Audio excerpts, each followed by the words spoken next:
This is a great opportunity for you and for really all of us to hear the perspectives of the previous fire chiefs. These three chiefs collectively have 22, almost 23 years as the chief in this organization, almost half of the time that we've been in organization. It's a pretty big deal. I'll first introduce, I'm just going to do a brief introduction of all three, and then I'm going to let them have an opportunity to speak and bless us with their wisdom.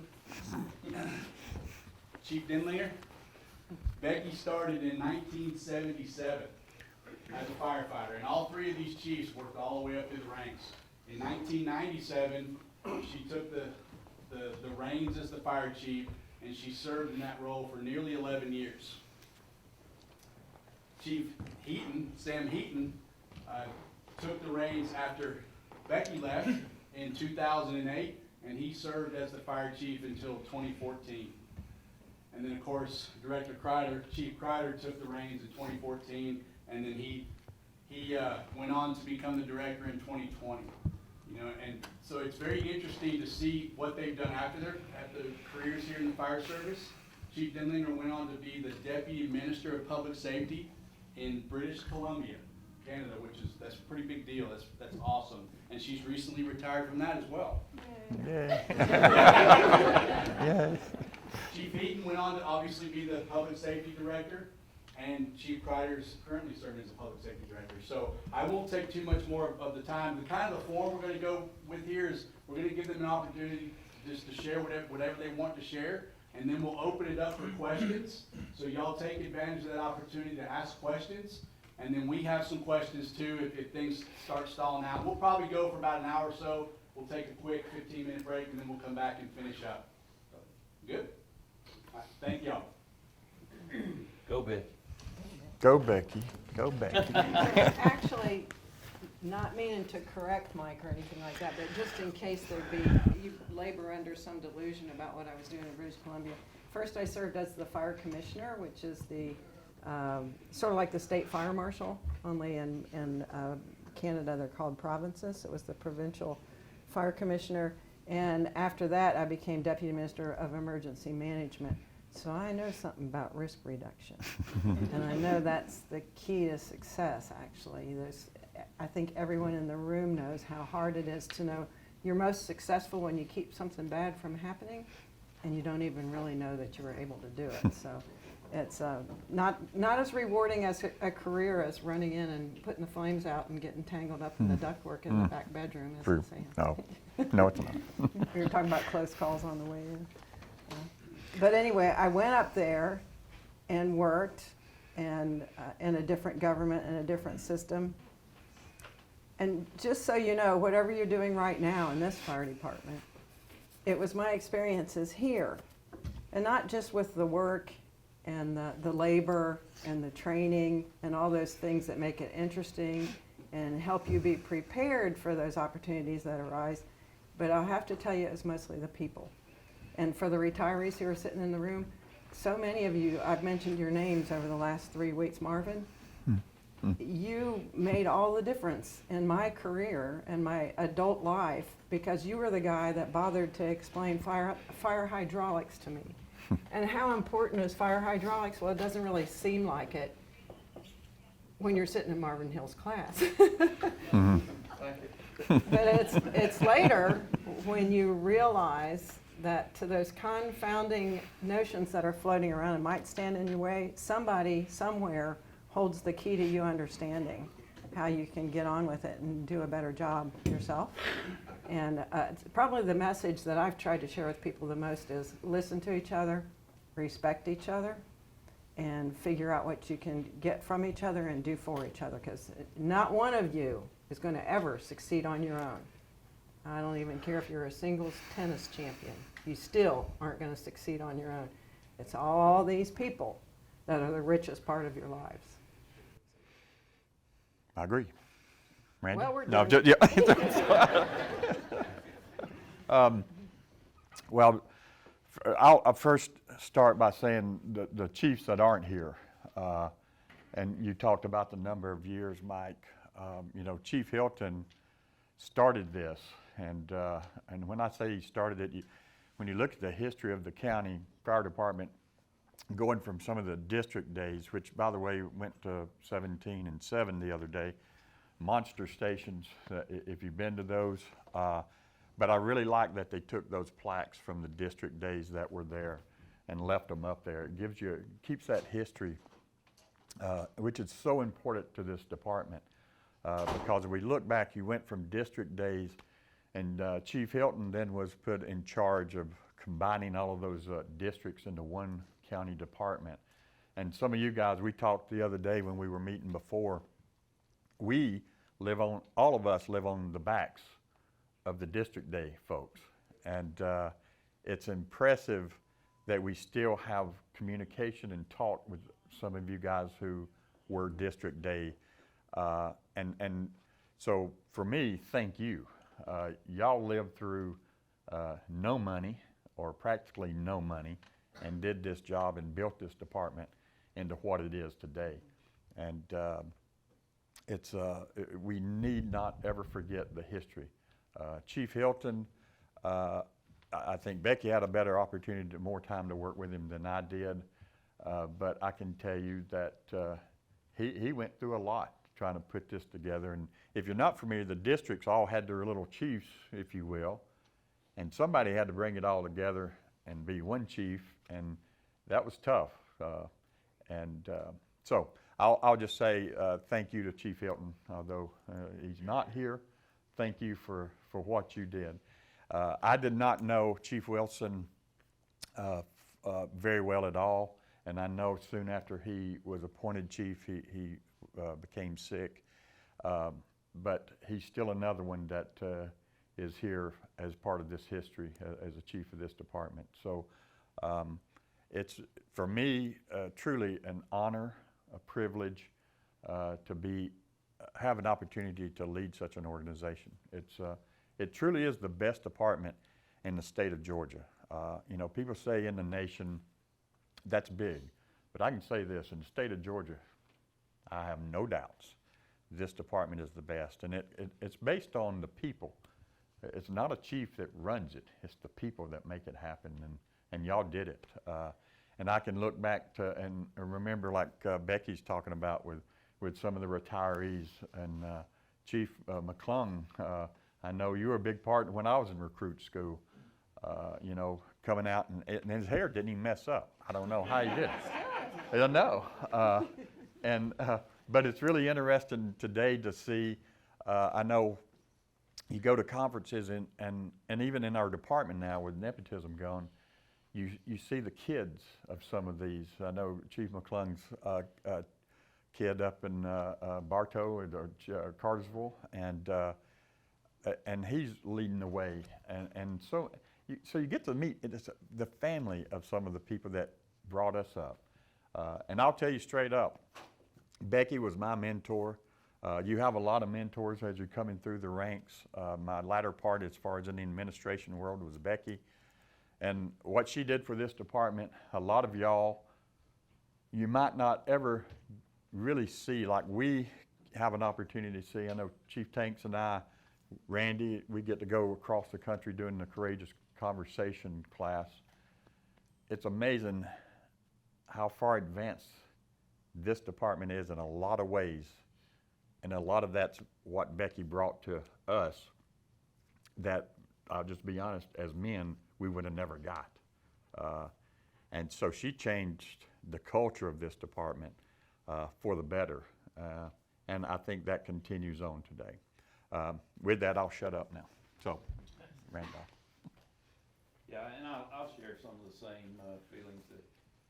We're going to give you a microphone so you can talk, if you don't mind. I don't think anybody's gonna have a problem hearing me. They're not even retired back there. But, you know, I'll say the same thing, you know, the success of any organization or anyone personally is a foundation. And if any of us are gonna be successful in our personal life, obviously there had to be a foundation of principles, you know, the integrity of who we are as individuals, the character of who we are as individuals, and I'll share the same feeling with that Sam and Becky shared with the retirees that are sitting here.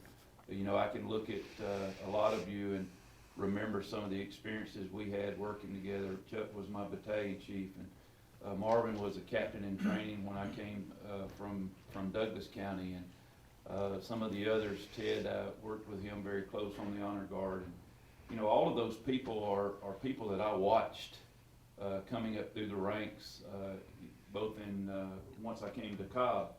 And I'll tell you, you know, not beating up on other departments, Foran and I both came from Douglas County, and there were some great people over there, and it was very hard to leave, to start over after 9 years and coming over to Cobb. And having the opportunity to go right back through recruit school again, I learned a lot, even after 9 years in the fire service, because I came to a much more advanced fire department.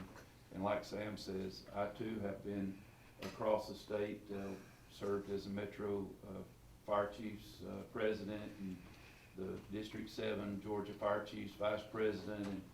And I know firsthand that Cobb County is the best fire department in Georgia. And I give the credit, a lot of that, to those who are sitting here today that are not wearing uniforms. Again, like Sam said, coming up through your career, you have different mentors at different stages of your career. And once I lost my mind and left the field and came to fire headquarters, Becky was that mentor to me. She had a lot of different thoughts than I did. We were very different as far as individuals, but I learned very quickly that if we're going to be all that we can be in the positions that we're going to be in, we better be open to growing as individuals. Even today, at almost 60 years old, I look for opportunities to see what someone else has that I don't have, and I don't mind stealing or adopting some of the things that they're doing. And so the only advice that I could give to any of you in here is that, like Becky said, you're not going to do anything alone.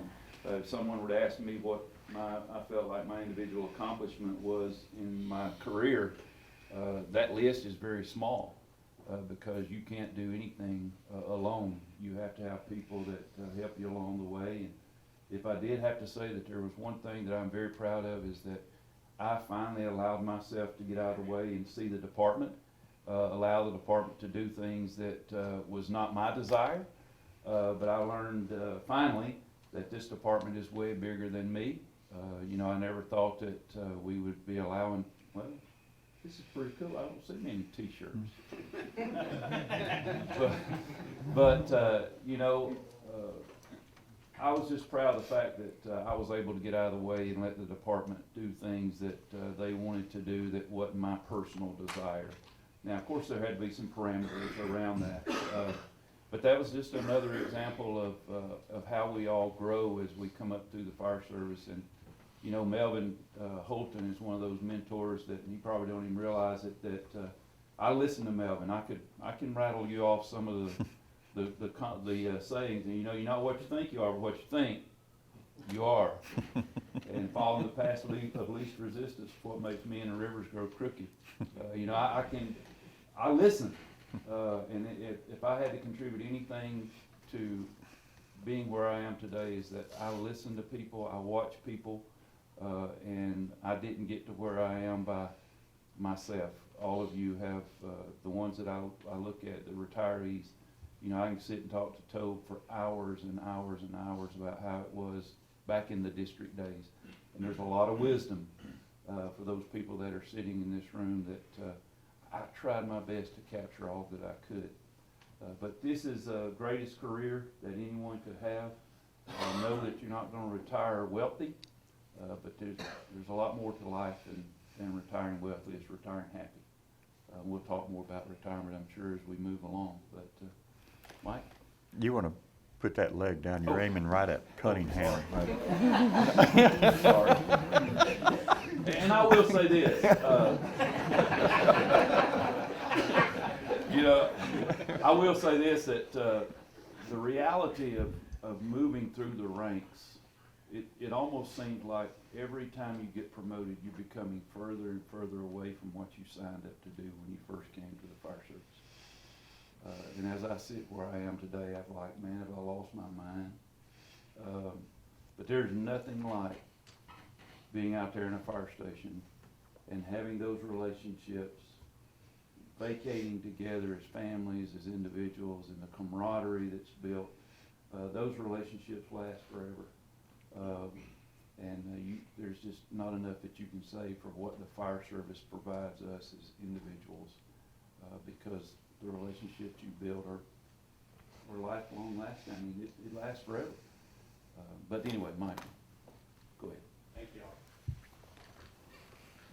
What questions do y'all have? So raise your hand, ask a question, we'll get them to repeat it, just so we can pick it up on the audio. Hey, Mike, while they're thinking, does this help anybody hear me? Oh, no, it's not plugged up. Paul says. Mic check. Anyway, it's something that Randy was just saying. I just want to make sure people understand. All of you know this, I'm going to say it anyway. Just as important, the most important interactions between people aren't necessarily the fun ones. The fun ones are really great, where we have all the camaraderie and get along really well and like each other and stuff. But we don't all get along, and we don't all like each other. And one of the things that's most wondrous about working in emergency services is we all came together for the same reason. No matter our backgrounds, no matter our cultures, no matter what makes us different from each other, we're here for one thing. And you know as well as I do how that draws us together, that common purpose draws us together. While we're doing that, we're going to mix it up. We're going to not get along with each other. We're going to find things we don't like about each other. You should be learning as much from that and drawing strength and experience and wisdom from your success in being able to get through those difficulties as you do from the fun collegial times, believe me. In fact, it's probably more important. And I think that's probably the basis for your Courageous Conversations discussions. But I'm here to tell you, it was working as a crew in the fire service that made me understand the importance of diversity. And I don't mean necessarily gender and race and, are you a red-haired person or something? Not the things that are obvious. The kind of diversity that made us stronger as a crew working together on an engine or a ladder or at a big scene where you had multiple companies was when we had people who thought about things differently, because we came up with better solutions and more workable solutions. And the more you're able to do what Randy was saying and listen past that, I don't care if it's somebody you don't like, listen anyway. And that's how you're going to come up with the best ideas to serve your community. And it could be, a small community that you're in, you're out camping or something. It could be the community of Cobb County while you're running off of a fire truck. But the point I'm trying to make is figure out how to get along even when you're not getting along, because it's in everybody's best interest. Joe. First station, first engine, first call. For me? Yes. No, for him, no. You. For me, I wasn't on an engine. When I hired on, the battalion chief that I was assigned to was James Vaughn. And rather than put me on an engine for the first 2 shifts, he actually put me in the chief's car. And anybody ever ride with James on an emergency call? I rode with him too. Yeah, no. Yeah, that's where he learned it. He was a lot like James Bond. He knew one speed wide open. And we raced all over Cobb County. Every time a call went out, he was trying to get me to a fire. And it wound up that the first fire I went to was down off Bankhead Highway.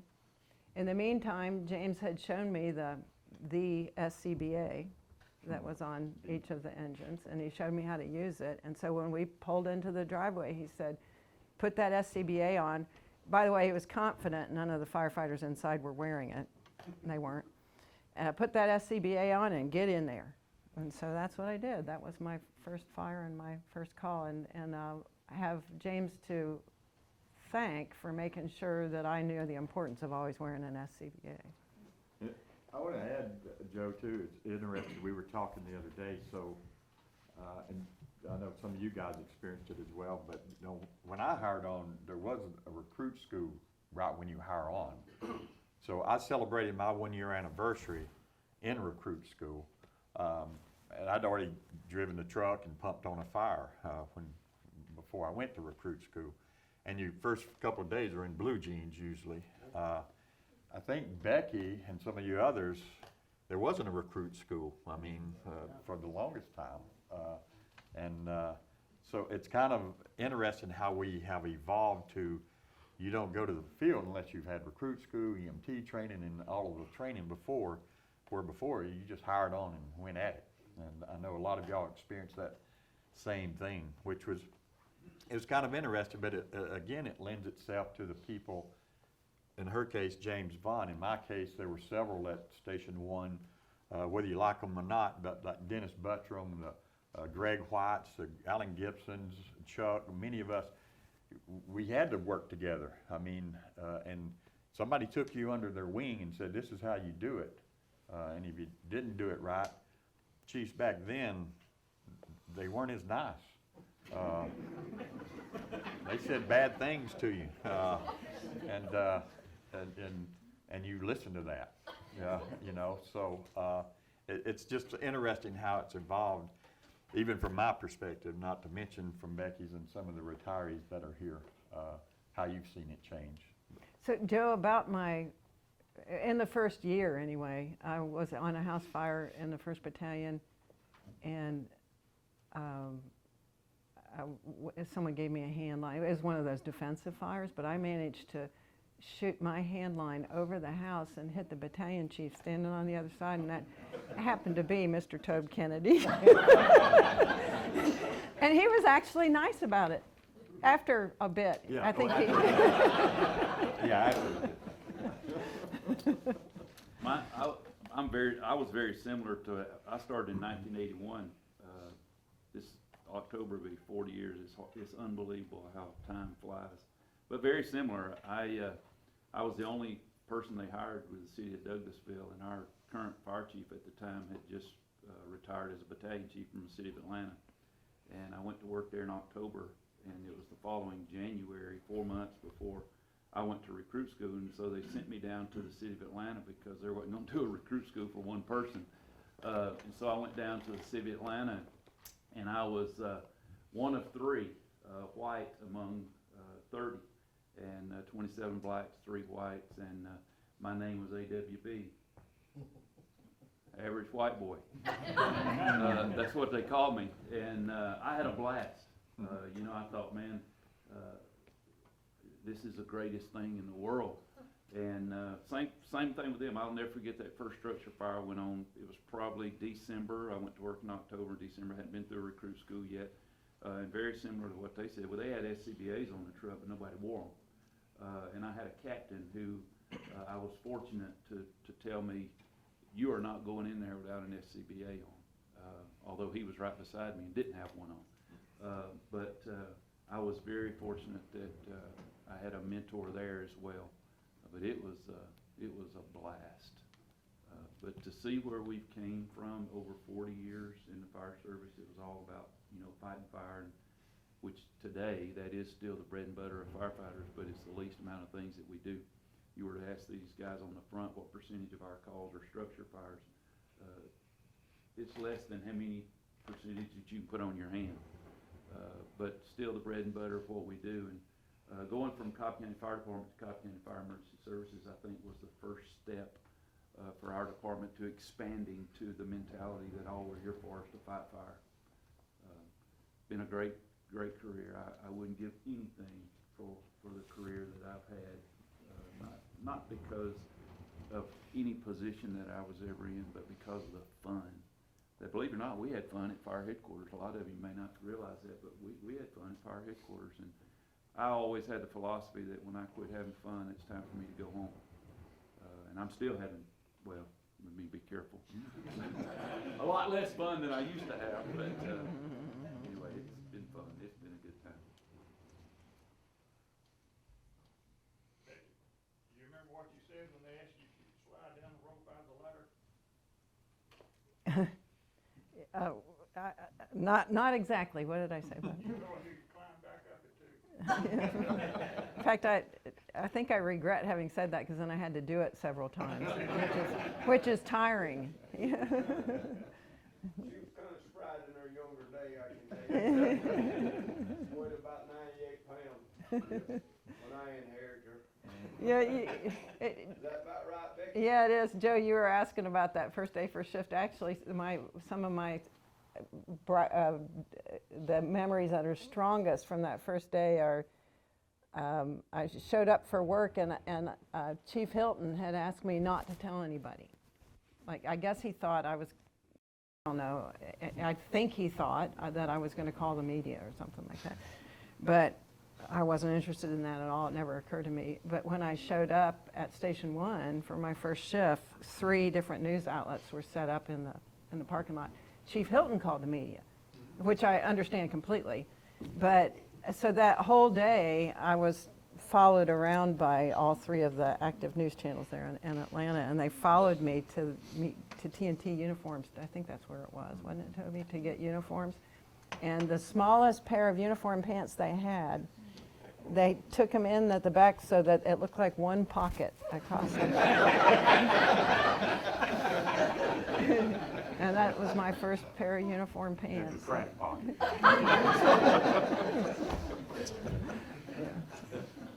Anyway.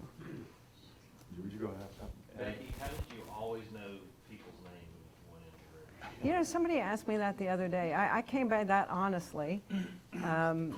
I was helped a lot by the fact that we had gone to the uniforms where, well, we've always had the nameplates with our last names on them. But I have a pretty good memory, at least I did back then. And I had to sign everyone's evaluation and a lot of other things that involved the people who worked at the fire department. So I spent a lot of time reading documents about the members, and I'm sure that Bill does now, and probably the rest of the command staff. And I would associate, when I saw a last name, I'd immediately think of the first name, and people thought that was amazing, but it wasn't any real talent or anything. I just, and Lieutenant Fox, yes, I did think, well, I know that's not Phil, when I saw your last name when I met you a while ago. Where'd he go? Oh, there you are. Yeah, so that's how that worked. I would see people's last names and immediately their first name would come to mind. And I also know, it was apparent to me from that very first day, there was a lot of resentment around how visible I was. There were a lot of firefighters that did a lot of hard work, put their lives on the line, and they were invisible. And so I made a point of making sure people knew I saw them. And that's probably what people appreciated more. Even if I got your first name wrong, if I was in charge and you thought I saw you, I think people appreciated that more than anything, because everybody always saw me. And I would have appreciated some invisibility, but I think invisible people want to be seen. So. One of the things that you skipped there, probably the most important thing Chief Hilton did was the education division, the sprinkler division, and the honor guard. That made us known throughout everywhere. We were one of the first departments to have an honor guard, one of the first departments to have an education division, and the first to have a sprinkler division. He was really very had a vision there that put the department on the map. You're right, Melvin, and your list is far too short, though. I mean, I was part of the first hazmat team in any fire department in Georgia. But Toby, you wanted to add something? I forgot. When they sent me down to the 1st Battalion down there, my first job was with the honor guard to make sure that they got everything they needed, and that was an order from the head man. So I ran a lot of trips and made a lot of trips with Tom Bassinet. He was my lieutenant at that time on the car. He was in charge of most of the honor guard business. That was a real instrumental part of my career down there, is making sure that all that got started. The honor guard, that was my biggest job down there. The biggest job was having to put up with Becky all the time. I'm gonna tell you one more thing since I'm talking about her. When I first made chief, they sent me to South Cobb, down to station number 1. That's where she was stationed at. She'd been there, I don't know, a couple of months, I guess, maybe longer than that. But anyway, my wife says, "Ain't that where that woman works?" I said, "Yeah." I said, "But don't worry about it, I'll deal with it." She said, she came down there after a couple of Sundays after I'd been there on one of my work days, her and my son, Becky and all of them was out in the back there. And, she says, "I want to meet that woman." I said, "Ethel, you've been talking to her for an hour and a half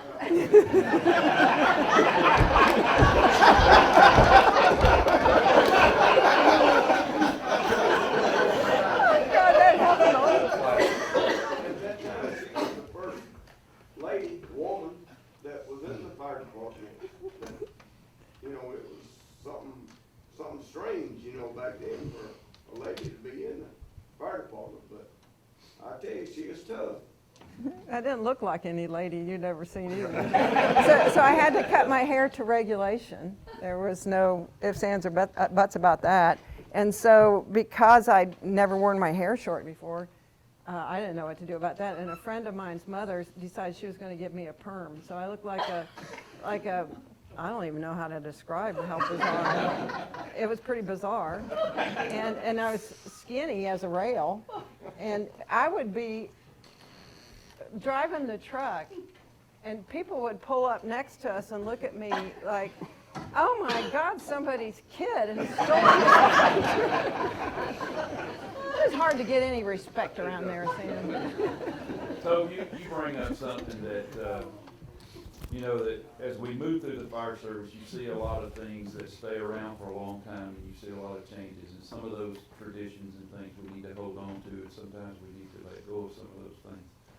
But the very thing that he and Melvin have talked about is one of the things that I think we have lost in the fire service today, and that is the commitment to those types of things like the honor guard.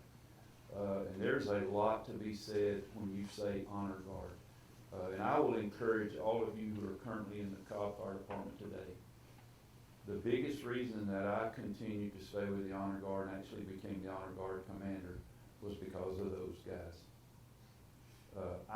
I was determined that we were going to continue to provide those services to the families of lost firefighters because it meant so much.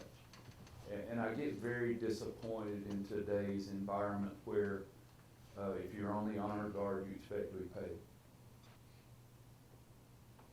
It's an honor.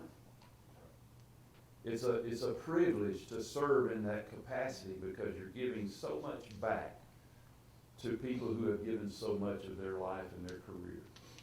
And if we really want to make a difference in people's lives, those are the opportunities that we have to take advantage of. So that was one of the things that was always hard for me to swallow, are the things that provide us opportunities to serve others, and we want to be paid for it. That was one of my frustrations. So I would encourage all of you who are sitting in the room today that are still serving, look at those as opportunities to serve others, not opportunities to make more money. I just feel like that's one of the things that we've lost in the fire service that we need to hold on to, is those opportunities to serve our fellow firefighters and their families when an opportunity like that comes along. There again, the foundation was laid way before I came to Cobb Fire, but there was some of that I wanted to continue, and I was committed to that. It's an opportunity. I really don't think it's as strong now as it was back in the day when I It's not. first got started. It's not, Tove, and that's frustrating to me. And I would encourage you, all of you sitting here, if you have an opportunity to serve on something like that, please take advantage of it. And don't expect to be paid. You lose your focus. It's like professional athletics today. what's happened to the love of the sport? Overtaken by money? We mentioned Bassinet, but he was definitely in charge, but the man on the ground was Red Blevins. He got on it, I know his mouth got, like me, his mouth got him in trouble sometimes, but his heart was always for the honor guard and for helping people. He was, And Jimmy Walton. yeah. Jimmy followed. That Walker was question in on charge the back. 10 years, I believe. I was in that age. There was a question Yeah, about, I want to ask the chiefs to put yourself in that corner. You are a recruit. And I would ask each one of you all to speak to yourself and give yourself some advice. no, you guys. Um, Does Sam need a microphone? Not to say, First of all, you're entering the best job in the entire world, and take advantage of every opportunity that's offered to you. And when I say that, what makes individuals better, what makes an organization better is, and when I say education, I'm not just talking formal education, I'm talking about going out, seeing what others are doing, seeing what people around you, as Becky alluded to a little earlier. The people around you have tremendous ideas. When you go to other departments, when you get to where you feel like Cobb County is just jacking us around, go visit some other places. See what's happening in the fire service, because you will soon find, first of all, this is the best. Second of all, it's open to how many different programs we have in this department started from somebody's idea. And it can go from the MASI, that started at ground level, but that wasn't a chief's idea. Explain to them what that is, the retirees may not know. The Metro Atlanta Fire Chiefs, or Firefighters Conference, which is now a national type program. That started with individuals. That didn't start. In fact, start with that guy on the end right Yeah, there. Tom, when Melvin, you talked about the education division, and it was tremendous that Chief Hilton started an education division. That was one of the things that got us noticed. When I say got us, Cobb County Fire. That has just progressed steadily. Now we got a safety village that for the longest was the only one in the U.S. Now others are coming here to see what we're doing. Even the folks we stole the idea from in Canada come down here because ours became the best. The things that make Cobb County the best don't usually come from the chiefs. They usually come from the people. But as Randy's talked about, you got to have an openness enough to go, okay, let's try that. For all the good things that we're doing today, there's several that we failed at. But that's okay. But give people an opportunity to make those choices, support one another. I would say, and y'all know my motto, you work hard, do the right thing, and be nice. Those three things will take you a long way. And that was from Mom and them. And she always told me, she said, I don't care what job you're doing, you be the damn best at it. If you're the damn sweeper, by God, you sweep the best. But more than anything, be nice to people. Just be nice. It carries you a long way. And it opens a lot of doors if you're just nice to folks. And that's sometimes harder than it seems, especially when you're being talked to rudely. But it works. And I'll tell you, doing the right thing is the hardest, because we're human and we all make mistakes. But when you make that mistake, just back up and go, kick yourself in the butt and say, get up, let's get on with it. Work hard, do the right thing, be nice. If I'm sitting back there today, I'm gonna seize every opportunity. Take a lot of pictures along your career. Keep myself today for not having pictures that I could reflect back on. But be careful.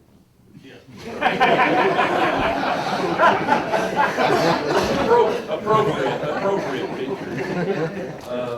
And I would challenge you to not let anybody that's sitting beside you outwork you. I would ask you to open up your eyes, surround yourself with the people that you see are going places. Don't surround yourself with the people who gripe, complain, and want something other than to do a job for our community. Because I think that's how we get to where we want to be, is learning from other people. There again, there's a lot of these retirees that are sitting in here that probably never knew I was watching what they were doing, and I was doing that so that I had some things about me that I didn't like, that I needed to get rid of, but there may be something from Marvin Hill that I really liked that I wanted to adopt and keep it. That's how we get to places in our life, both personally and professionally, is learning from other people. You know, that's, and I'll say this, and I'll finish. When you can get to the point to where you ask yourself the question, when somebody brings a new idea to you, you know, one of the things that makes me the angriest is say, well, we don't want to do that, we've always done it this way. Why? Ask yourself, why not? If someone asks you, why can't we do this? First thing I'd ask myself is, why not? And if I can't come up with a good reason of why we're not going to do it, let's do it. That's how we grow. You know, stinking thinking when we think we've got all the right answers.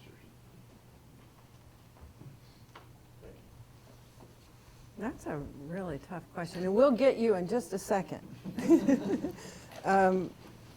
I guess, first of all, I'd say to you, don't worry, they will pay you to do this. You don't have to pay them to be allowed to do it, because I just couldn't believe that I was getting paid to ride on the back of a fire truck. The next thing I would say is, make sure you know where you live. What are the things that are most important to you?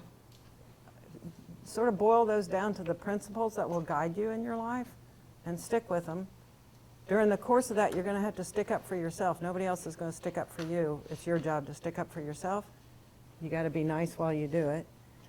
And then once you got yourself squared away, so you're hardworking and you're transparent in what's important to you, and you live by what's important to you, so it gives you a measure of integrity that's obvious to other people, then, you know, the measure of our lives is what we do for others. And you have come into a career that gives you an opportunity to do something for other people every day. If it's your crewmates, if it's someone that you run a call for, if it's an article you write or a proposal that you put in that changes the department, and Tom, that was a darn good one. I've heard about so many different things that have come into place since I've been gone from here. They came from firefighters who know who they are, who understand what they want to do, and are looking for opportunities to give back. And that's what will make you strongest, and it'll make the unit you work for the strongest, and it'll make your community the strongest. It's what makes this department the best. And this fire department, starting with Chief Hilton, and I knew Chief Hilton pretty well. I knew Nathan Wilson pretty well. I know these guys well, and I know Bill, getting to know him better. It's a series, and I know myself, series of leadership, people in leadership roles here that appreciate and value the contributions of the membership. And that in and of itself basically is unusual. And it may be what sets this department apart. So if you can figure out how to continue in that culture, and we're looking at a bunch of white shirts up front here, what I know about, and I know some of you better than others, but what I know about you, what I'm saying isn't anything new to you. That's how you live. And that's what makes Cobb County Fire such a special place to be, and helps make Cobb County special, and Georgia, and on and on and on. So that's what I would tell recruits, is believe in yourself, know yourself, stick up for yourself, count on yourself, and then give of yourself. That's the most important part.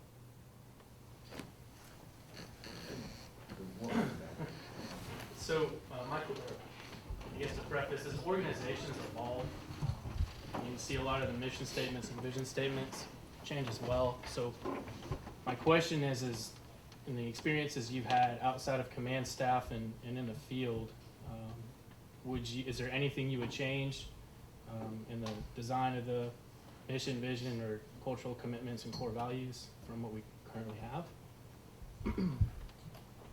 I would say this, when I became chief, one of the things we did was revisit our mission statement, our vision, core values, And I did not create those. It was open to the entire department to have input. And to me, it's good to revisit those, but revisit those as an organization, revisit those as a team, not as a chief coming in saying, we're going to change our vision. Because you're making the mission happen, you're making the vision happen, so it should be your vision and mission, not command staff's. They should be the ones, in my opinion, that should be orchestrating that based on input from the entire organization. And if it's time, then it's time. I'm not the chief. That'd be up to chief and command staff to see if that's something that needs to be revisited. That's my opinion. And probably the only thing that I would add, and I don't know if anybody did it after me. I never did it, and I don't think anyone did it before me. I'm not sure how much we included the community in that. So there's always an opportunity to survey, to reach out to the community and first ask them what they think of Cobb Fire Emergency Services. Funny you say that, because they just did that. No, that's amazing. They just sent out a survey to our community saying, how are we doing? Well, that's great, and that would be a really good starting point. You can, cast the wider net and then go in. So. Good. While you were in office as chief, what do you feel is the most progressive change that occurred while you were acting as a chief? Which of us? All four.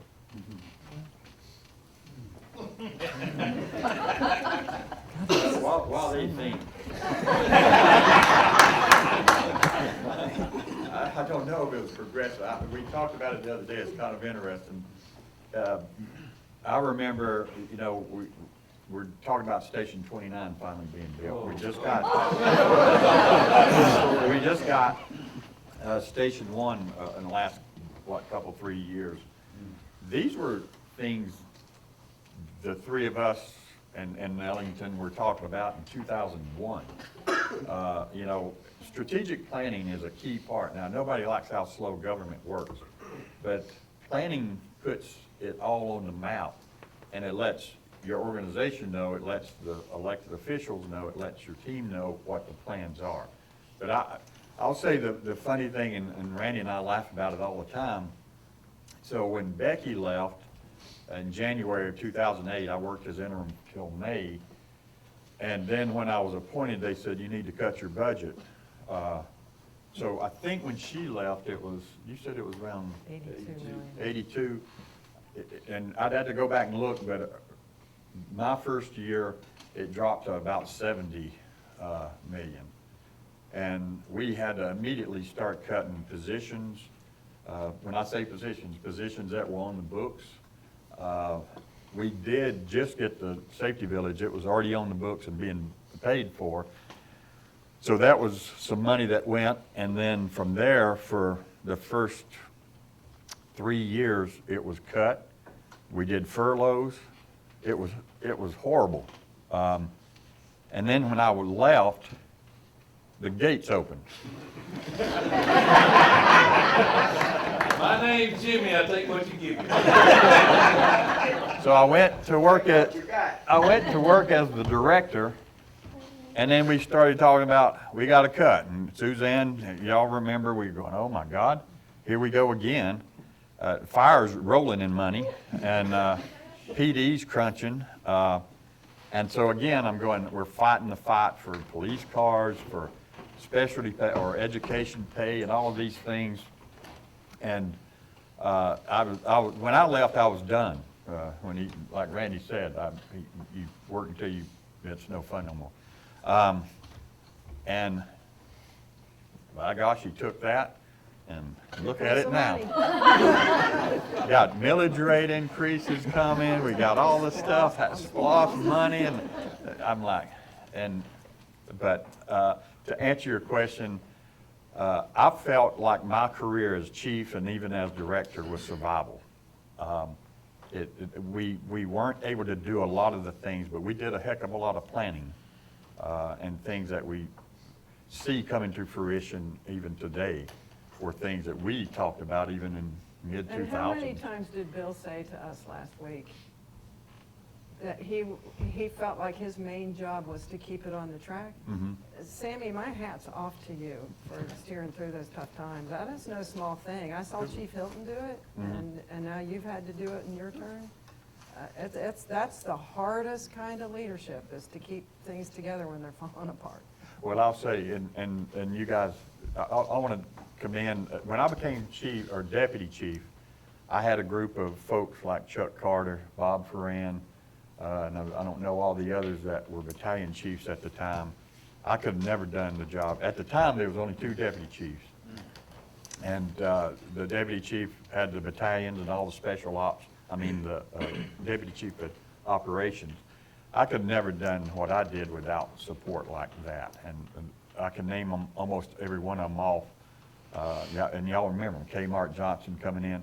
Remember, he had the mustache policy, and he'd come in with that thing folded in his lip, so it wouldn't be hanging past his corner of his mouth. But what a team! Tremendous group of folks that made that happen.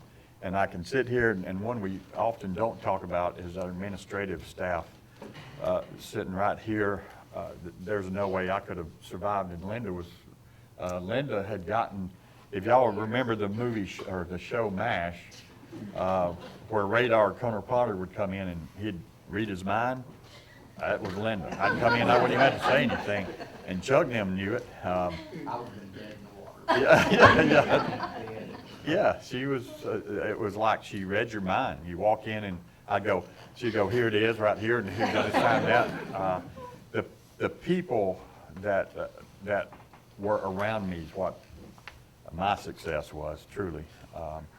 And when you leave and you see others step up and do that job, to me, it makes you feel good. When you see Randy being able to step up as the chief and then as director, those are things that to me are successes. When you make the folks or have the ability of the folks underneath you to go up and continue the job is just incredible. But to all of you guys that I work with, Willie, the Courageous Conversation class probably would never been together if it wasn't for Willie and some of our courageous conversations we had at Station 9 many a nights. So to many of you guys, thanks. I would have never been able to do it without you. So. Ask that question again, Darren. What was the most progressive change? Hey, Sam doesn't remember a lot of things. Let me say to the guys that are out on the truck, he was very instrumental. At one time, there was only 2 people on an engine. And I think it was Sam that pushed the issue of putting 3 on the fire truck. Was that under your? Actually, that was under Becky's work. Well, he had to reach back to that, talk about the value of getting things into a written strategic plan and then having it supported by the leadership. Willie, you make a good point. That was a big, to me, a watershed moment for the department, because safety of firefighters and going from 2, when I got here as a recruit, they would put you on the seat because some of these drivers didn't want to fly the seat. You had no experience. And so a lot of the stuff we did, that's not long ago. I'm a young fellow. So, Not that young. but some of the things that I would say that Sam did was really pushing on safety. He was big on the safety thing. We got the fuse and all of us and put in there the cultural commitments and values. That really kind of gave us an identity when he asked us to buy into cultural commitments and values. And you didn't get promoted around here if you didn't believe in fitness. You didn't get promoted around here if you didn't believe in diversity, unity, diversity, and safety. If you were trying to just do crazy stuff, you would get bit. And then education. I can tell you now, Randy and I both would tell you, we've been very blessed in our careers. I studied under Captain Hill at Chattanooga Tech. I would have never gone to college, but Sam had set the goal and said, if you're going to succeed in this future, and this department's going to go where it's going to go, you all need to have education. And it wasn't popular. We lost a lot of good firefighters that didn't have degrees.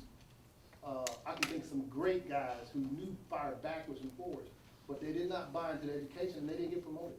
So we left some behind. But he was thinking about the future. So what I remember what his biggest contribution, progressive moment, was pushing us and setting us up for the future. Sorry, Sam. Thank you. I would say probably facilities and apparatus during my time. And of course, we had the money to do it. I mean, you look at some of the fire stations today, you know, 17, 18, 1, 7. You know, we were allowed to build fire stations and prepare for the next 50 years. You know, the apparatus, and I'll say this, and I know Sam's sitting over here, he's just gonna squirm, but the tiller trucks. That was another one that, you know, we had pushed back for so many years because, you know, we were wrecking so many apparatus with one person driving, so we get this crazy idea that now we're gonna let two people drive, and one of them's gotta think backwards. And so, you know, when they started talking about who our tiller people were gonna be, I started going into the X files and looking at the thick files. So obviously this person thinks very different, so they need to be on the tiller. But, yeah, I think in my time, but you know, the table was set for me. We had been through some tough times, like Sam said, and then money started coming back, and I felt like, okay, we better seize the opportunity to advance our department in facilities and apparatus. And I'm telling you now, there's nowhere you can go that can compare to the current fire stations we're building and the fire trucks that you all are riding on. You are not going to get that anywhere else. I remember Bob Forehand making this statement. You know, we've become spoiled as Cobb County firefighters because when we got to electric windows on fire trucks, Bob was over here. I remember you telling that story, riding down the road, and he goes over here and he mashed the button, and he's like, "Wow, we got electric windows." I was getting ready to complain about the truck, and I said, I'm pushing an electric window button. What am I got to complain about? So, I don't have anything to complain about. but these are things that I'm afraid that our members today, and for you young firefighters coming in, don't take those things for granted. Because you can go to other jurisdictions, and our reserve apparatus, they love to have them as frontline equipment. But to answer your question, I think facilities and apparatus is probably progressive moves that we made during my time as fire chief. And I guess I'm going to give you two answers. The first is getting the first strategic plan adopted by the county manager's leadership team, and most specifically by the comptroller. And so that very first plan that went in place had Station 29 on it, which is why it's within reach now, because, We hope. well, it's why it's still there. There's been some change and some things, challenges over the last week that I had shared with That's y'all, no but surprise. But it's still there and something to strive toward, because the strategic plan went in place and it was accepted by the people who run the county and make decisions about what to spend money on and what millage rates to set and things like that. So that was super significant. And by the way, the basis, the rationale, or the rationale for it is, this is how we maintain our ISO rating. So when it gets updated, probably to this day, it's about maintaining an ISO 1 rating. The county leadership is very keen on doing that, and they need to know what kind of money has to be spent to maintain that. It's just that simple. But the other answer would be something, we've talked about a lot of good things that have happened here at Cobb Fire, but one that was transitional and changed who we hire, and as I'm probably the proudest of, is the physical abilities test, and the fact that we apply it to all personnel as long as you're in uniform, as long as you're doing jobs that the PAT should apply to. And when I came to work, I think I was the second person hired by Cobb Fire using any sort of a physical test at all. It was no secret why physical ability, why that sort of testing began, but here I am anyway. But it was just a series of difficult to accomplish physical fitness elements. Running a mile and a half, or moving a mile and a half in 12 minutes. Doing 50 sit-ups in 60 seconds. A number of pull-ups in a time limit. Carrying a rolled up hose on a balance beam.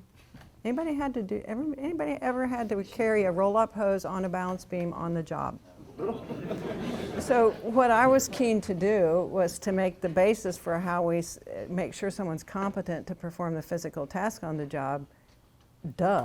We should make it based on the physical task we're paid to perform on the job.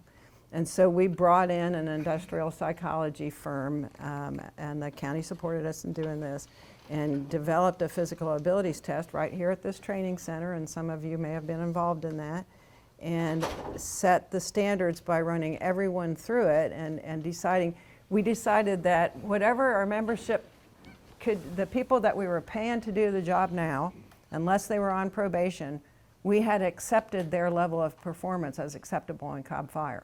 So the average time of the incumbent firefighters was the entry-level time that was acceptable then for hiring people from then on. Now the reason continuing to test people over time is important is not only are you aware year by year that you have to meet that same standard if you're going to expect to be paid to perform those same jobs and to succeed doing them, but slowly over time the average physical competency of this fire service has improved. And that's another reason that we have one of the best fire departments. Not only are you know, I'm a really strong believer in demonstrating the competencies of the job and gaining experience in education. And the PAT is what changed the physical competency level of this fire department. Let me add, as Bill said, I'm not going to say she forgets, but because she doesn't.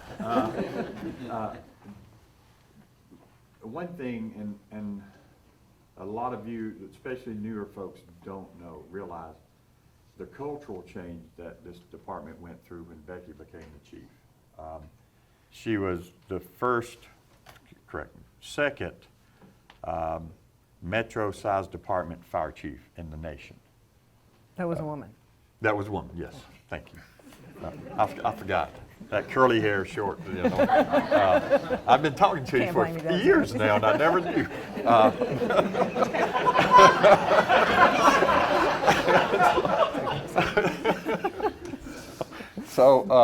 But no, seriously, the change that it brought about, and do we have any of the women firefighters?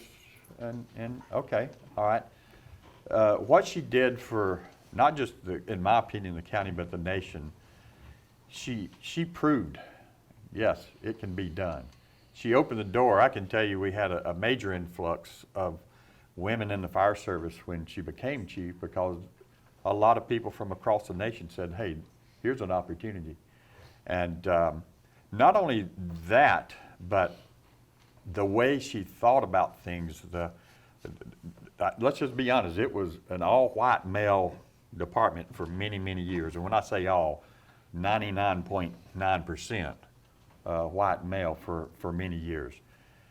She brought a different thought process, and it was interesting to be a part of that, because there were times we would sit in that office, we didn't always agree, but it changed me as a person and the way I thought about things.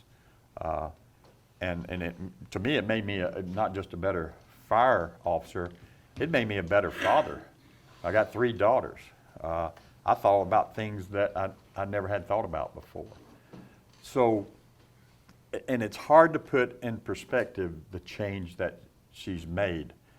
Again, if you go to other departments across this nation, it doesn't take you long to realize, and when we talk about the courageous conversation, you go into departments that reminds me of this department in the 1980s in a lot of ways. This department culturally has changed in ways that's very hard to describe, but you'll notice it when you go visit other places. And Bill, Randy, Oh, yeah. Oh, yeah. It's interesting. So thank you, appreciate it. This department is tons ahead of many departments around this nation, based on the cultural differences that she brought to our organization. Mike's side. Great. I know he's got the hook. Thank you, Chiefs. Thank you for your questions. We're going to take a 10-minute break. All right. So I want to change things up a little bit.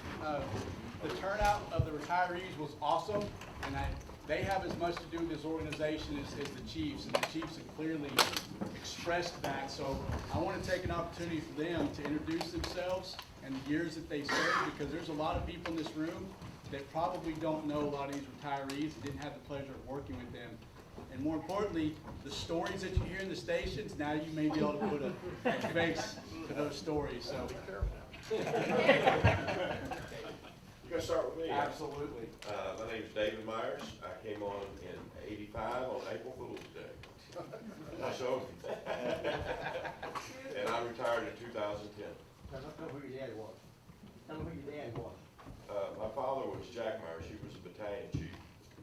And he used to be the chief of the city of Kennesaw.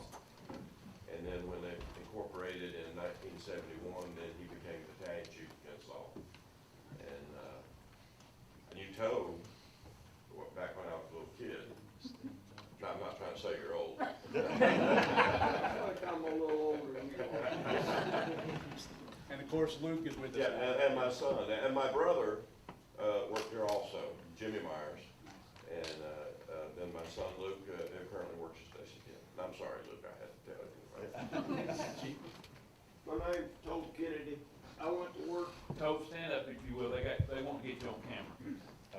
I went to work in 1964 with Ackworth Red Rock Fire District. I was a volunteer fireman for the city of Ackworth from 1957 on through 64, and then hired in with this Ackworth Red Rock Fire District at that time, making $280 a month, working every other day, no holidays, no off time, no sick leave. If somebody were sick, you just worked over. And that's the way it was back then. And I retired in 1995. Thank you. And this is Carol. This is my wife, Carol Kennedy. Most of you people know her. Some of you do, some don't. But Miss Ethel passed away in March of 18, so her and I have got hooked up, and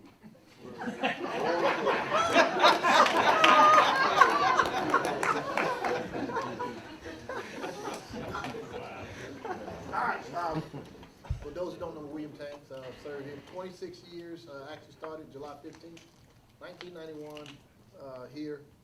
Remember being hired by Lewis Young, and I'm still currently employed, but I don't have a real big claim to fame except when I was in recruit school. Well, I'll just say this, David Myers, I remember one time he ran into the fire, told me to put my helmet on, and he even had an air pack on. I'm Chuck Carter. Started in April of '83, retired in '13, and worked a short while at Johns Creek Fire, and currently working at Lockheed Martin as a crash rescue firefighter there, at least for about 3 more months. Chuck was a battalion chief. The Pope. Jeff Quilter started 1985 with David Myers and Joe Sanchez there. Retired in 2013. Worked a great deal with Becky. Some of my fondest memories were working with Becky, and we had a lot of good times. But, very much enjoyed my career with the fire department, and would do it all over again if I was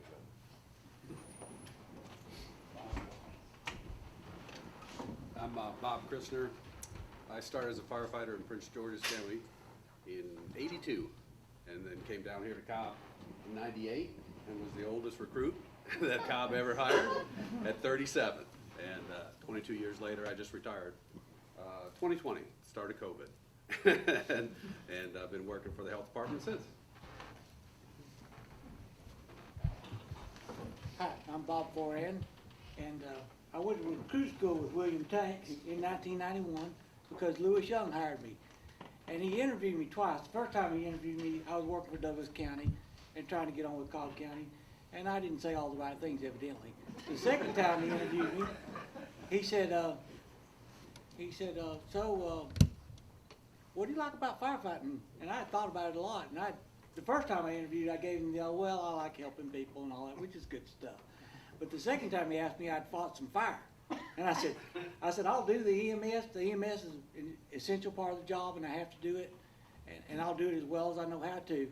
But fighting fire is fun. I said, I love fighting fire. And he kind of nodded his head and looked down at my background check. He said, do do you think you can pass the physical ability test? I said, oh yeah, I can pass. He said, I guess you know what that means, don't you? I see you're smiling.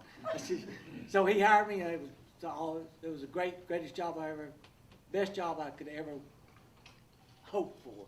I loved every position I was in, and I really thank everybody that helped me all along the way, because I needed a lot of help. There's a lot of folks that know me know that.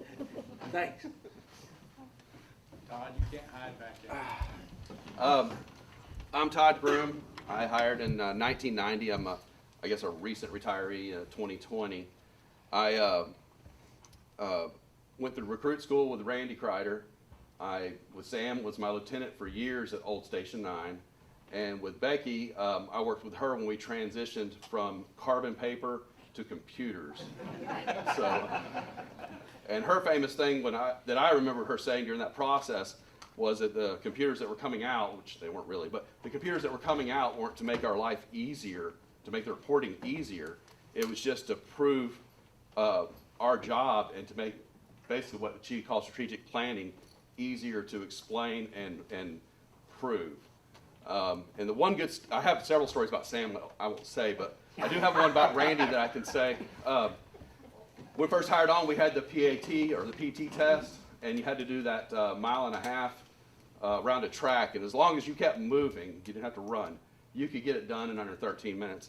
And I actually had the flu that day, so I had a fever. Of course, Randy didn't know me, didn't know me.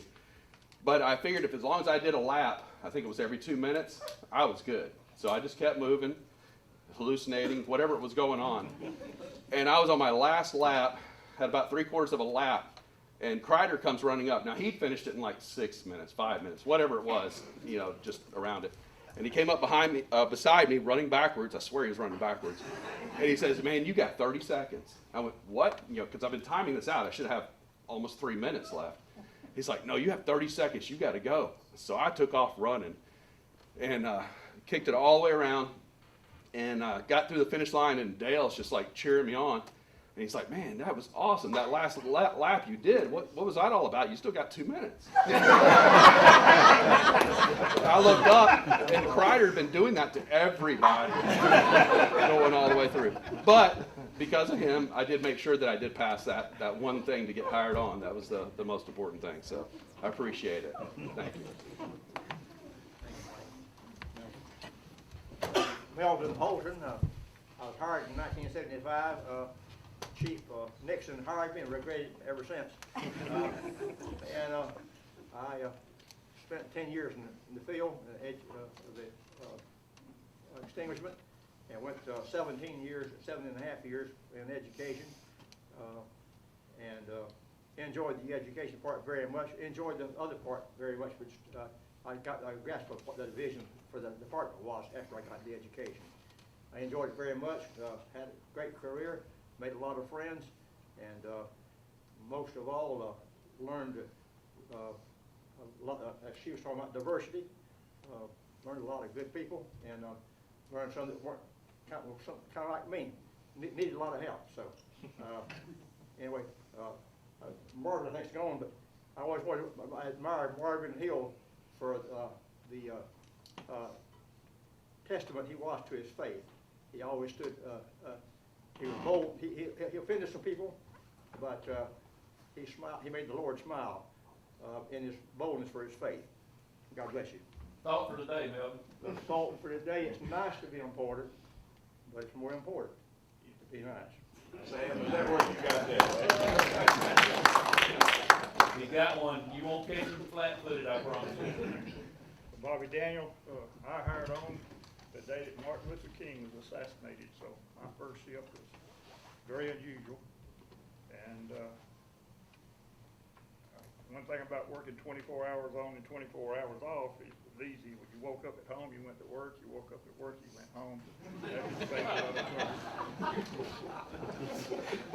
I was a captain for 23 of my 31 years, which I liked being in charge. If I had to work for somebody, I wanted it to be me. And I've been retired 22 years this month.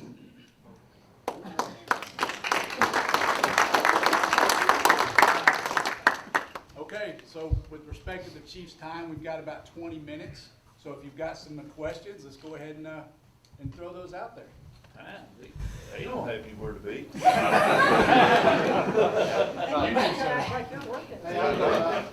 Most, if you can think of it, most memorable call or call that you. Oh, my goodness. I'll go first. I'll never forget a 3-year-old kid that, let me just say this to you. And Becky and I had this conversation, we got together last weekend. We were talking about some of the things that we'd experienced in our career. Got to talking about PTSD and, until you experience certain things, you really don't know that that's real. But I can tell you it's real. I won't never forget a little 3-year-old child that was riding on Engine 10. It was during the summertime. The mom was in the house. Thought the baby was outside with Dad. Dad was working on his car. Thought the baby was inside with Mom. We found the baby in the swimming pool, and there were some language barriers. It was a Hispanic family. I felt like I was helpless because I couldn't understand what was being said. They couldn't understand what we were doing. Hence the importance of having a diverse organization. I just make that little plug. I would give anything that day to have had someone on our apparatus that could understand and speak Spanish. But those types of calls, obviously the child didn't make it, doing the CPR, I can still close my eyes today and see that happening. That's just one of the calls that I've been on in my career that really has stuck with me, especially when you have young children. I had young children at the time. It's just, I think all of us in the room, you've been in the fire service very long at all, you've had those experiences. And anyway, it's just frustrating when you have that language barrier and you're trying your best to communicate and you can't. There are so many. I haven't been here for a while, and as I've been driving around the last 3 weeks, so many memories are triggered by geographic clues. A lot of them pretty horrific, but maybe I'll go to the one that Jeffy tortured me with. Quilter sitting right there. How many people know that I was on the inside cover of the National Enquirer? Maybe hanging on the wall at Station 19. So the call that put me there, it's all Quilter's fault, by the way. The call that put me there, we were running out of 19, and I was the captain, and Jeff was driving me on the ladder truck that day. And I did my little workout routine, and we came in and sat down for dinner. And while I had been doing my workout routine, I suddenly had this sight, this picture in my mind of a plane crashing into an apartment building. It was really disturbing. It was really disturbing. So I came out at dinner and I thought, how am I going to tell them that their captain was just hallucinating 15 minutes ago? So I told them I'd had a dream the night before, that we ran a call, that there was an airplane had crashed into an apartment building, and they were asking me all these questions about it. Well, did it hit the Gee Golly Molly building? Nope, it was an apartment building. Was it a big jetliner? Nope, it was a little jet. Did anybody die? I don't know. I don't know if anybody died. I don't remember that part. And about that time, the tones went off, and you could see the loom up from, they said, Company 19, blah, blah, blah, blah, blah, you have a plane into a building. And you could see the loom up from Station 19. Anyway, we go out to the truck, and Jeff's standing there in the bay going, oh my God! Oh my God! 'Cause we've just been talking. I was like, shut up, Quilter, and drive the truck. So we get over there, and of course it was Smyrna's first due, but we were behind him, and what an awful mess. That little fighter jet, it went through one building and out through the other and into a pile of cars, and two big buildings were on fire. The jet was on fire. 4 or 5 cars were on fire. Everything was on fire. And after a bit, reminds me of your story about that plane almost landing on the chief's car. No. After a bit, the people from Dobbins showed up, This never happened. and we walked away. We shut everything down. The fires were under control, not out, but under control. And we were instructed to disconnect the trucks from the hoses and go back to the station, which is what we did. And so there we were at the fire station, not knowing if anybody had died. You know, it was just so like the dream. So that was weird enough. And we were sharing that within the crew there at Station 19. Well, Jeff was in fire science class. And he goes to class the next day and tells his class about this, I guess is how it happened. And one of them called the National Enquirer. So 2 or 3 shifts later, I'm sitting at Station 19 and the phone rang, and somebody with what I thought was a big fakey British accent said he was from the National Enquirer and started asking me all these hinky questions, and I thought it was, I can't remember who the officer was at Station 2, but I was sure that's who it was because he had this thing where he did a fake British accent. So I was going along with it, and then he wanted to talk to Van Cunningham, the lieutenant, so I handed the phone. Van, he actually gets quoted in the article. He said, "It was just the hell she described," you know? Because we thought it was a joke. We thought it was a joke, and then about 2 weeks after that, a photographer showed up. Oh my God, so then I had to tell Chief Hilton. Anyway, so that's how that happened, and it was a pretty memorable call, wasn't it? I wore that for a long, long time. In fact, one night, not too long after that, you know, anybody here know Van Cunningham? Oh, yeah. Yeah, well, you know how he got the name Lightning, because he's so slow?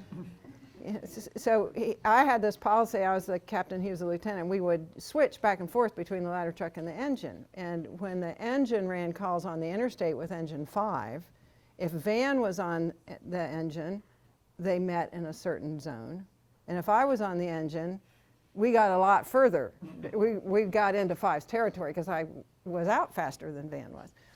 So anyway, we catch this car fire, and Arlen Moore was driving me that night, and we caught a car fire, and it was way down south of 285 on the side of the road, and we were putting it out, and engine 5 pulled up, and they said, "How in the hell did you get here so fast?" And Arlen said, "Oh, it's nothing. Becky knew this was going to happen. We've been sitting waiting for it." And stuff like that happened all the time. Though I did score a few more for the team, calling them. At one time, as a joke, somebody called me from the 911 center and said, oh no, actually it was from another battalion, and said, "We just want to know if we should even keep our gear out tonight." And I said, "Oh yeah, you need to keep your gear out. You might catch a big one tonight in the middle of the night. It's like at 2 o'clock or something." Bad luck, they had a strip mall fire at 2 a.m. that morning. And the only reason I knew about it was because I was on the chief's car at the other end of the county, and they woke me up to move equipment. Yeah. It's like, oh, don't tell me that's happened again. But anyway. Randy, everybody, if you've been here long enough, you got those that will never, ever leave your mind. And I'll stay more with the funny one that I was acting battalion chief at Station 2 in the 2nd Battalion. And I'd had my some light surgery on my arm or hand, so I had it in a cast and a removable type cast. And so we just finished dinner. I went to the bathroom, and Dennis Thayer comes banging on the door saying there's a high-rise fire. And I said, "Well, if you're in 2nd Battalion," I said, "Alarm?" He said, "No, it's a fire. That's what they're saying." I said, "Oh, God." Well, I'm in the bathroom, and I said, "Hey, you know, Dennis, give me a minute. I've only got one hand here." And I said, "Get the car ready." And so, short story, I get out there. They had taken off. We called a second alarm. I'm thinking, okay, this is high-rise. We don't have high-rise fires. And I turned from Windy Hill on the 41, and you could see smoke coming from the Doubletree Hotel. And I'm going, oh my God. I mean, I'm a captain. I'm not a battalion chief yet, and I'm freaking out. I'm saying, no, I can run in the ditch here and just not even So, I mean, it was nerve-wracking just driving from that point on. And I get there, and the second alarm group's getting there. I think it was Dan Dupree was on 5, the lieutenant on 5 had got control of the elevators, And he went up to the floor. Everything else had banked down, and nobody could move. Dan took the key with him and forgot to leave it in the elevator. So now we don't have elevators, so everybody's starting to hump up the hotel floors, and we're evacuating at the same time. So everything's going okay. You can see the flames, you know, up on the rooftop, and they soon described it's on the roof outside, not on the inside. But to make things worse, it was a board night, and Becky, the chief, and the 2 deputy chiefs decide they're gonna come. So I'm sitting in the chief's car, and all of a sudden, the chief and 2 deputy chiefs are in the back seat, and I'm going, shh, when do y'all wanna take this? You know what they did? Yeah, go ahead. I was thinking, oh my God, but as it turned out, the guys did, the troops did a tremendous job, because we never could figure out what was wrong with the elevator until later, and Dan said, I got the key. But everybody humped up and got on that roof and put it out. And to make things worse, I don't know if you remember this, the ladder truck went up and the nozzle got stuck in a fog.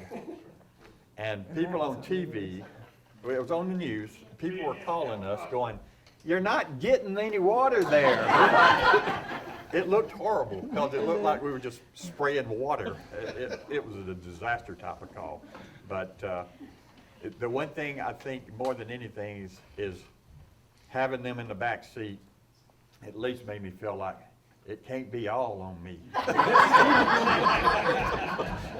But that was probably one of the most memorable, besides the airplane trying to land on me. That reminds me of, we didn't get away with it with the news that night, but the day that Ladder 19 fell over at Station 5. Oh God, yeah. I think that was the maddest I've ever been when I was on the job. I think I saw it on the news or something, and I went, oh my. It's kind of like when Engine 6 got sunk. I was in Savannah at a conference, and at CNN, we were on a break, and CNN, I was going, oh my God, somebody's in the world. I swear it never came out of my mouth before Randy's going, hey, Sam. Well, I got lucky. There was like a triple murder in Atlanta or something, because when the ladder truck fell over, there were news helicopters everywhere, and I thought, we are so ruined. And then something horrible happened in Atlanta. It didn't even make the news. Yeah. It was perfect. But we didn't live that down. I mean, Angerson. Oh my God, we got tortured by that. But I was in Washington, D.C. at a conference and looked up and thought, boy, those firefighters have their hands full. Oh my God, that says Cobb County on it. That was when that 18-wheeler was hanging off at 285. I did that to Sam. How many times did I leave town like a plane landed on some power lines or something? I saw that on the... Yeah, that's true. Yeah, you learned that from us. You just let them handle it. Handle it. Anyway. Bobby? When stuff was snorkel, nozzle got stuck, that was neat. Sitting in that helicopter, right alongside of me, taking a picture of me and Sean Mines. And since that time, we were on TV 96 times a day for 13 years. So, more going around just one aspect.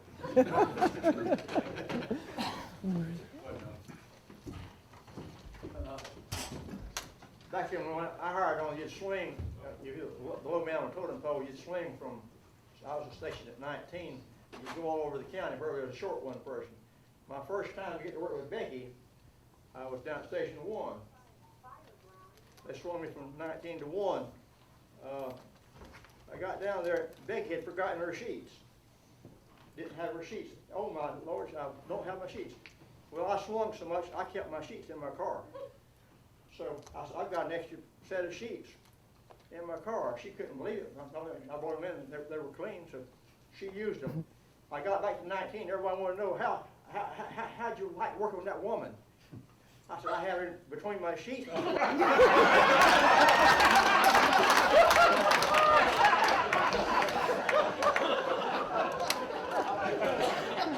Far from invisible.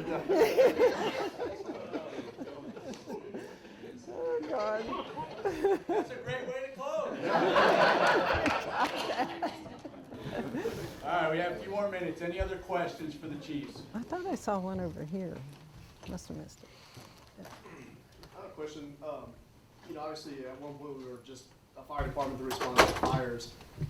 Roughly, what time period was it when we started running medical calls, and how did we go from just fires to now we're doing EMS, knowing that firefighters aren't huge on change, and you watch, the eye rolls and stuff to little stuff we do. I've always kind of wondered like how that worked when they went to the stations and said, starting next week, guess what? I'll start. I guess that the interview that was taped last week hasn't shown yet, right? I don't think so. So last week, the non-dead chiefs, so the three of us plus Bill, did a little panel discussion at the TV 23, they still call it Cobb TV studio, that you'll be able to see later. And we actually talk about this a bit, but I will give that as one of the examples of the storms that Chief Hilton led this department through. And he didn't wait until it was the vogue thing to do. Cobb Fire, again, was early out into EMS delivery. And there were many difficult situations, and you'll hear more about it during that interview. But one of the biggest problems he faced was that there had not been a consistent level of education achieved by the membership that were firefighters at the time. So some firefighters weren't even eligible to become certified EMTs. But he had the challenge of bringing an emergency medical service qualified fire service into being, and he did it. It wasn't easy, it was complex, it took years, there was a lot of pushback, wasn't there, fellas? A lot of pushback, but we did it, and it's just another example of his leadership, I gotta be honest. And not to mention the Tobe Kennedys and the Jack Myers and people that were in leadership roles at the time that stood with him and made those things happen even when they weren't popular. And even if maybe they didn't personally buy into it, but they did it anyway. And we all watched that happen and learned from it. And we were part of that new EMS fire service. And so time-wise, it happened in the 80s, pretty much. I'll say this, Chuck's dead on. I hired on in '85, and I often described it as I caught a wave. That was fortunate to ride that wave through my entire career. But when I hired on in '85, there was no 911. The fire department number was, there was no 7-digit. It was 4222121. Y'all remember that, because that's something he had to learn. There was a 911. So 911 started hitting about the same time that EMS, and they started buying the little rescue trucks. And it was, I remember some of the older folks going, hell no, I'm not doing that. That's not what I hired on for. Yeah, that's not what I hired on for. And, but for me, Chuck, many others, it was kind of an opportunity because you could see the firefighting piece waning. So, a lot of us got into the EMT, became paramedics, helped transition the department. And Chuck, many of us that, back then paramedic school was, you went to see Mother Marion over there at DeKalb, and it was about 6 or 7 months or so. And today, I don't even know, is it a year or longer to be a paramedic? I have no idea. But so a bunch of us nerds went on and started doing that. But 85, 86 was when it started transitioning into the EMS portion of it. And it was funny because a lot of the times I know some of you guys will remember, there were times that the older guys say, here, you get on that truck. I'm not riding it. I'll get on the ladder or something. But that was okay because it gave us opportunity to run some calls. Stood up Rescue 1 and Rescue 20 before they bought the mini pumpers. You're right. Civil defense. That's right. The old, yep. Randy Lewis. Mark direction were on Rescue 1B. Yep. And we had poles out in the so we could run any call we wanted to run. I don't know what it was about Station 1. It was a it was a place that seemed like a lot of things happened. It was horrible. Yeah. Well, the DUI task force, everybody was drunk. Yep. One pin into the next. Yeah, it was. All the time. And if y'all don't remember Randy Lewis, many of y'all might not, but Randy was an instrumental part of our extrication and learning rescue. Yeah, rescue Randy. Yeah, he was rescue 3. Yeah, and he helped train many of us, both in EMS and in extrication work that we were doing. Pat Atkins is a name a lot of us have forgotten. Pat Atkins was one of the first instructors we had in the department. Okay. He taught I think 19 was the only crew that was full. The whole crew was EMTs back in those days. Gotcha. They're the first paramedics. Yeah. Mhm. The first 10 paramedics were from Station 19 Okay, all right. in the state. In the state? In the state. You in that, What's your I'm number, number Bobby? 4. you number 4? Number 4 paramedic. Okay. They started at 94, at number 4. Mm-hmm. My number was 19,468. As EMT? EMT. Yeah. When we got certified, all the Cobb County Chiefs got certified at one time. Yep. And I can't remember what year that was, but that's a big bunch of numbers in between. Yeah. I assume that we kind of started till we got our certification. So you were not, I know I was 1913 on EMT, so it was right around the same time. Chuck, were you? 1972. Yeah. No, I'm And sorry. you're, I'm sorry, 1870. and you're paramedic? 4475. I was 2148 on paramedic. You don't forget those numbers. 21,762 on the EMT. EMT. I hope this isn't a test. You remember a lot more than that. All right, y'all, thank you very much. It's been an absolute pleasure for the Chiefs to join us. Hopefully you've gained something from what they've said today, especially the ones that are coming in, the words of wisdom, the experiences that they've shared. And I hope that you've enjoyed yourself. Thank you for your time, Chiefs. We appreciate you. And hopefully we'll live up to the standards that y'all set before us and for the retirees as well. Thank you very much. I look forward to the 100-year anniversary. What y'all ask about? I'm gonna be here. I do need to give out a plug for Nick Dan's. We have 50th anniversary swag. If you want a coin or a sticker, is the mug for sale? Please see Nick Dan's before you leave. He could Venmo or cash. So. Hey, Mike, real quick, I know, Melvin, you were asking about what's happening. Can you give just a quick update of what's happening with training over the next, y'all are doing restructuring and everything? Captain Gross says he's really spokesman for command staff. He has preparedness over training. Yeah, he is prepared. Training specifically? Go ahead. And Tom can speak more. So if you've seen the plans up here, so the 22 spots will hopefully start here at the end of summer, probably beginning of fall. We'll be gutting this whole building. We'll be moving out and then redoing it to these beautiful plants here. And then hopefully as money becomes available, we'll be transitioned to the training ground and kind of redevelop all that. Again, it's one of those where we are the best fire department in the state, and we need to have the best training facility. So it's long overdue, but Tom's working with Melvins Story and the director and fire chief, and hopefully in about 2 years, this place looks completely different. Thank you. Yeah, and you mentioned 29. It is a running joke where we think we're close. 31 is, it's still in conversations at the airport, but it's a challenge, trying to figure out, because it's incredibly expensive. I think the price tag on that was 14 million now. And we just don't, the funding's good, but we don't have the funding for that. 32 is still in the strategic plan out off Macklin, but we're not even talking about it right now. We got to get 29 and 31 on board.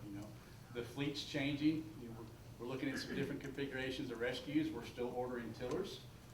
We're going more of an ALS engine type of mentality, and maybe redeploy the rescues into more BLS responses or something like that. Well, those are all things that they were having conversations about. So the service that y'all started, or when it was here when you started, it's evolving almost every year. Every year there's something that changes about the service that we provide. CRR, I remember they used to tell us, no offense, chiefs, they didn't want us to be visible. We didn't go, it was the county manager didn't want us to go to restaurants, didn't want us to be in the public, unless we were running calls. Now, we want to be in the public. We engage with the public and whatever the needs that they have, we try to meet those needs. And so that's, the CRR is the future of the organization. CRR, EMS, will always fight fire, but that's the direction that we have to be willing to adapt to, So for y'all, it's coming. The biggest thing I'm excited about is the step and grade pay plan that has been implemented, and now it looks like for FY22 there'll be the first, in addition to everyone getting another step, there'll be the first movement on addressing compression. And over that 3-year period, we hope that people are in the step that's within their rank that represents their years of service. And in doing that, there's going to be some significant increases in pay for some employees that we have. And once that gets finalized at the end of that 3-year plan of addressing compression, it'll be set. There won't be Kyle got promoted today, I got promoted today, but because of our last performance appraisals, he's getting only 7%, but I'm getting 10, and it's jacked up right now. And so this will fix all that. And I'm excited about it, and for all of you that are out there, or some of you, there's going to be some significant pay increases because at that point in time, I think we'll become probably the highest paid anywhere around. Our starting pay is already probably the best that's out there. So hang on, there's some good things coming. I'm excited about it. And let me say, Randy, that again, when we talk about strategic planning, don't forget this, especially the folks that are coming up and you're going to find yourself. These are things, well, Chuck, Quilter, some of you guys remember, used to, it was step and grade. You knew what you were going to make. And then that went away in latter part of the 80s or so. But this is going to be, but this is something that's been being worked on too. It's 4 years now. But you got to put stuff together and put it in front of folks, and it happens. It just takes a long time. Thank you all.